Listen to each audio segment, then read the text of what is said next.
ಈಗ ಮಣ್ಣು ಮಡಿಕೆ ಆಗುತ್ತೆ, ತಾನಾಗಿ ಆಗುತ್ತೆ ಇಲ್ಲ.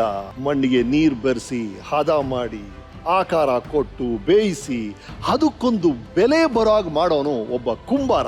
ಆ ಮಣ್ಣು ಮಡಿಕೆ ಆಗೋದ್ರ ಹಿಂದೆ ಆ ಕುಂಬಾರನ ಪರಿಶ್ರಮ, ಏಕಾಗ್ರತೆ, ತಾಳ್ಮೆ ಎಲ್ಲವೂ ಇದ್ದೇ ಇರುತ್ತೆ. ನಿಮ್ಮ ನನ್ನ ಜೀವನವು ಹಾಗೆ. ಒಂದೇ ಒಂದು ವ್ಯತ್ಯಾಸ, ಇಲ್ಲಿ ಮಣ್ಣು ನಾವೇ, ಕುಂಬಾರನು ನಾವೇ ಅಲ್ವಾ? ತನ್ನತನವನ್ನ ಉಳಿಸ್ಕೊಂಡು ಸುಂದರವಾದ ಹೊಸ ಹೊಸ ರೂಪಗಳನ್ನ ಪಡೆಯೋನೆ ಕಲೆಗಾರ. ಅವರು ತಮ್ಮ ಜೀವನವನ್ನ ತಾವೇ ರೂಪಿಸ್ಕೊಂಡಿರುವ ರೀತಿಯನ್ನ ನೋಡಿದಾಗ ಖುಷಿ ಆಗುತ್ತೆ, ಹೆಮ್ಮೆ ಆಗುತ್ತೆ. ಅವ್ರ ಕಥೆಯನ್ನ ನಿಮ್ಗೆ ಹೇಳಬೇಕು ಅನ್ಸುತ್ತೆ. ಅಂತಹ ಒಂದು ಕತೆ ಕೇಳೋಣ. ಇವರು ಕನ್ನಡ ರಂಗಭೂಮಿಯ ಆಭರಣ, ಹೊಸ ಅಲೆಯ ಚಿತ್ರಗಳ ಹೊಂಗಿರಣ, ಕನ್ನಡ ಕಲಾ ಸಂಸ್ಕೃತಿಯ ಭಾರತದ ಭಾವೈಕ್ಯತೆಯಲ್ಲಿ ಮೆರೆಸಿದ ಕನ್ನಡಿಗ. ಸ್ವಾಗತಿಸಿ ಈ ವಾರದ ಸಾಧಕರು, ಬಹುಮುಖ ಪ್ರತಿಭೆ ಶ್ರೀ ಟಿ.ಎಸ್. ನಾಗಾಭರಣ.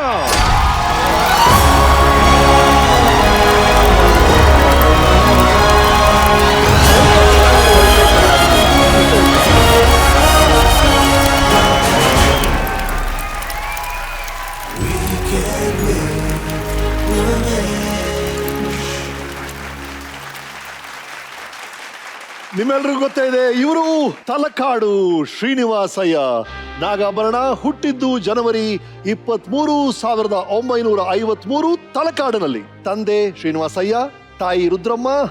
ಈ ದಂಪತಿಗಳ ಒಟ್ಟು 5 ಜನ ಮಕ್ಕಳಲ್ಲಿ ಇವರು ಎರಡನೆಯವರು. ಅಣ್ಣ ಶಿವರುದ್ರದೇವ, ತಮ್ಮ ವಿಶ್ವನಾಥ್ ಮುರಳೀಧರ್ ಮತ್ತು ವಿಜಯ ರಾಘವ್. ಇವರು ಧರ್ಮಪತ್ನಿ ನಾಗಿನಿ. ಇವರ ಮಕ್ಕಳು ಶ್ರುತಾಭರಣ ಹಾಗೂ ಪನ್ನಗಾಭರಣ. 51 ವರ್ಷಗಳಿಂದ ಸತತವಾಗಿ ರಂಗಭೂಮಿಯಲ್ಲಿ ಸೇವೆ ಸಲ್ಲಿಸುತ್ತಿರುವ ಇವರು 30ಕ್ಕೂ ಹೆಚ್ಚು ನಾಟಕಗಳನ್ನ ನಿರ್ದೇಶಿಸಿ ಹಲವಾರು ನಾಟಕಗಳಲ್ಲಿ ನಟಿಸಿದ್ದಾರೆ. Doctor Rajkumar, doctor Ambareesh, doctor Vishnuvardhan, Anant Nag ಅವರು, ಶಿವರಾಜ್ ಕುಮಾರ್ ಅವರು ಎಲ್ಲಾ ದಿಗ್ಗಜರ ಚಿತ್ರಗಳನ್ನ ನಿರ್ದೇಶಿಸಿದ್ದಾರೆ. 46 ವರ್ಷಗಳ ಸಿನಿ ಪಯಣದಲ್ಲಿ 35 ಚಿತ್ರಗಳನ್ನ ಡೈರೆಕ್ಟ್ ಮಾಡಿದ್ದಾರೆ. ಕಿರುತೆರೆಯಲ್ಲೂ ತಮ್ಮ ಛಾಪನ್ನ ಮೂಡಿಸಿದ ಇವರು ಕನ್ನಡ, ತಮಿಳು, ಹಿಂದಿ ಸೇರಿದಂತೆ 15ಕ್ಕೂ ಹೆಚ್ಚಿನ ಸೀರಿಯಲ್ಗಳನ್ನ ಡೈರೆಕ್ಟ್ ಮಾಡಿದ್ದಾರೆ. ಇವರ ಸಾಧನೆಗೆ 9 ರಾಷ್ಟ್ರ ಪ್ರಶಸ್ತಿ, 15 ರಾಜ್ಯ ಪ್ರಶಸ್ತಿಗಳು, 4 ಫಿಲ್ಮ್ ಫೇರ್ ಪ್ರಶಸ್ತಿಗಳು, ಕರ್ನಾಟಕ ನಾಟಕ ಅಕಾಡೆಮಿ ಪ್ರಶಸ್ತಿ, ಕರ್ನಾಟಕ ರಾಜ್ಯೋತ್ಸವ ಪ್ರಶಸ್ತಿ, 3 ಬಾರಿ ಯುಗಶ್ರೀ ಪ್ರಶಸ್ತಿಗಳು ಸೇರಿದಂತೆ ಇನ್ನು ಹಲವಾರು ಪ್ರಶಸ್ತಿಗಳು ಇವರಿಗೆ ಲಭಿಸಿದೆ. ಇವರು 3 ಬಾರಿ ರಾಷ್ಟ್ರೀಯ ಭಾವೈಕ್ಯತಾ ಪ್ರಶಸ್ತಿಯನ್ನು ಪಡೆದಿರುವ ಏಕೈಕ ಕನ್ನಡದ ನಿರ್ದೇಶಕರು. ಇವರು ಕರ್ನಾಟಕ ಚಲನಚಿತ್ರ ಅಕಾಡೆಮಿಯ ಪ್ರಥಮ ಅಧ್ಯಕ್ಷರಾಗಿ, 3 ಬಾರಿ ಕರ್ನಾಟಕ ಚಲನಚಿತ್ರ ಸಬ್ಸಿಡಿ ಕಮಿಟಿಯ ಚೇರ್ಮನ್ ಆಗಿ, 6 ಬಾರಿ ರಾಷ್ಟ್ರೀಯ ಚಲನಚಿತ್ರ ಕಮಿಟಿಯ ತೀರ್ಪುಗಾರರಾಗಿ ಹಾಗೂ 1 ಬಾರಿ ರಾಷ್ಟ್ರೀಯ ಚಲನಚಿತ್ರ ಪ್ರಶಸ್ತಿ ಕಮಿಟಿಯ ಚೇರ್ಮನ್ ಆಗಿ ಸೇವೆ ಸಲ್ಲಿಸಿದ್ದಾರೆ. ಮಹತ್ತರವಾದ ಜವಾಬ್ದಾರಿಗಳನ್ನ ತಮ್ಮ ಹೆಗಲಿನ ಮೇಲೆ ಹೊತ್ಕೊಂಡು ನಿರ್ವಹಿಸಿದ್ದಾರೆ. So this weekend is with Shri TS. Nagabharana ಅವರು. ಸರ್, ನಿಮ್ಮ ಜೀವನಕ್ಕೆ ನಿಮಗೆ ಸ್ವಾಗತ. ನಮ್ಮ ಶೋ ಬಗ್ಗೆ, ನಮ್ಮ ಫಾರ್ಮ್ಯಾಟ್ ನಿಮಗೆ ಗೊತ್ತೇ ಇರುತ್ತೆ. ನಿಮ್ಮ ಹುಟ್ಟಿನಿಂದ ಹಿಡಿದು ಇವತ್ತಿನವರೆಗೆ ನಿಮ್ಮ ಜೀವನ ಹೇಗಿತ್ತು, ನಿಮ್ಮ ಜೀವನದ ಮುಖ್ಯವಾದ ತಿರುವುಗಳಿಗೆ ಯಾರು ಕಾರಣ, ಎಲ್ಲರನ್ನೂ ಮತ್ತೆ ನಿಮಗೆ ಪರಿಚಯಿಸ್ತೀವಿ. ಶುರು ಮಾಡಕ್ ಮುಂಚೆ ಕಜ್ಜಾಯ, ತುಪ್ಪ ಏನಿರ್ಬೋದು ಇದು ಹಿಂದಿನ ಕತೆ? ನಿಮ್ಮ ಹುಟ್ಟಿಗೂ ಇದಕ್ಕೇನೋ ಸಂಬಂಧ ಇರಬೇಕು. ಏನ್ ಕತೆ? ನಿಮ್ಗೆ ಬಹಳ ಇಷ್ಟ ಅಂತ ಕೇಳ್ಬಿಟ್ವಿ. ಸಿಹಿಯಿಂದ ಶುರು ಮಾಡೋಣ. ಖಂಡಿತ. ಎಸ್.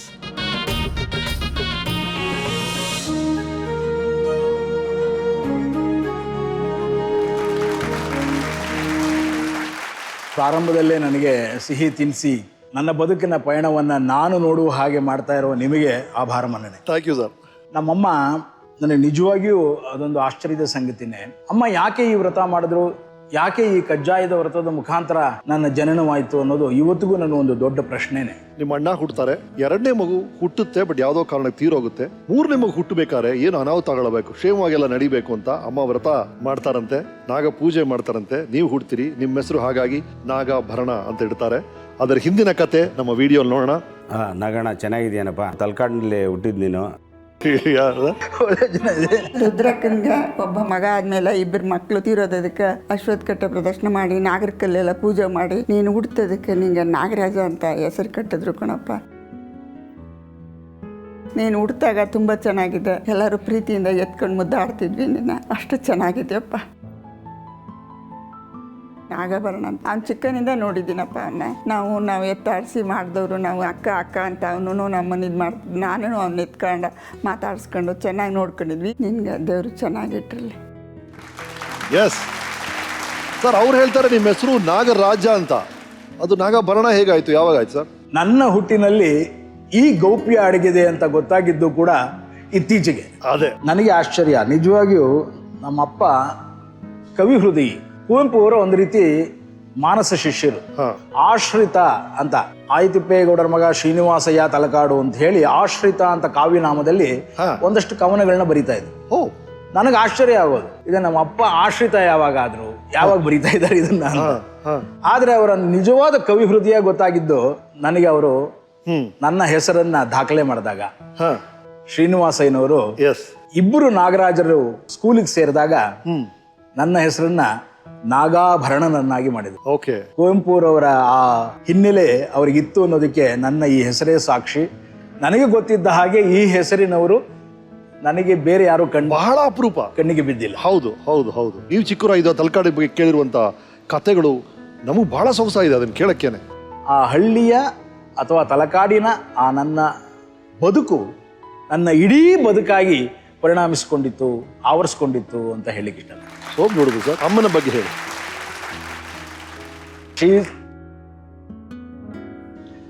ಅಮ್ಮ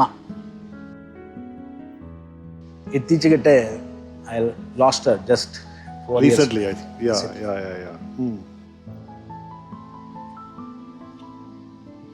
ಗ್ರೇಟ್. ಸೋ ಅವರಲ್ಲಿ ಈ ಕಲ್ಚರಲ್ ಎಲಿಮೆಂಟ್ ಇತ್ತಾ? ಬಹಳ.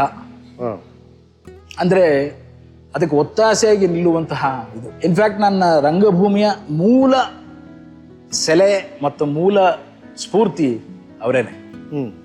ಅವ್ರು ಆವತ್ತು ಮನಸ್ಸು ಮಾಡಿ ನನ್ನನ್ನು ರಂಗಭೂಮಿ ಹತ್ತ ಕಳಿಸದೇ ಇದ್ದಿದ್ರೆ ನಾನು ಖಂಡಿತ ರಂಗಭೂಮಿಗೆ ಬರ್ತಾ ಇರಲಿಲ್ಲ.